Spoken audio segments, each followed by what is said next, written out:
गुन्हेगारी जगताचा जो घेतो वेध तोच खरा गुन्हे शोध। नवी मुंबईतून एक धक्कादायक बातमी। ऑनलाईन सेक्स रॅकेटचा पर्दाफाश। नवी मुंबईतून 5 महिलांची सुटका, 3 अटक। नमस्कार, मी धनंजय पवार। गुन्हे शोध न्यूज नेटवर्क या आपल्या आवडत्या यूट्यूब चॅनलवर पुन्हा एकदा आपलं हार्दिक स्वागत आहे।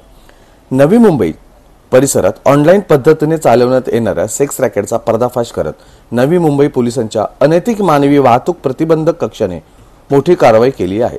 या कारवाईत 2 दलालांसह एका रिक्षा चालकाला अटक करण्यात आली असून 5 पीडित महिलांची सुटका करण्यात आली आहे। पोलिसांना मिळालेल्या गुप्त माहितीनुसार मंगळवार तारीख 8 रोजी बनावट ग्राहकाद्वारे सापळा रचण्यात आला। संशयित दलालाने ग्राहकाला तुर्भे येथील हॉटेल गोल्डन ओक मध्ये रूम बुक करण्यास सांगितले। त्यानंतर व्हॉट्सअपवरून महिलांचे फोटो पाठवून निवड करण्यात सांगण्यात आले। ग्राहकाने एका महिलेला पसंत केल्यानंतर ती महिला रिक्षातून हॉटेलमध्ये पोहोचवण्यात आली। बनावट ग्राहकाने ठरल्याप्रमाणे इशारा दिल्यानंतर रात्री सुमारे 11 वाजता पोलिसांनी हॉटेलवर छापा टाकला।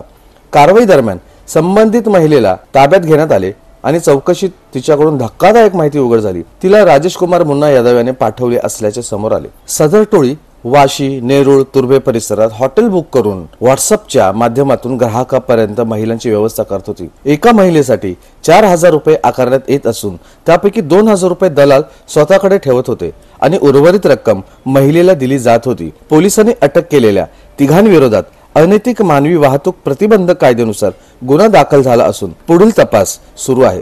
दरम्यान या सेक्स रॅकेट मागे आणखी कोणते जाळे कार्यरत आहे याचा तपास पोलिसांकडून केला जात आहे। पुन्हा भेटूया आपण परत याच चॅनलला। नमस्कार।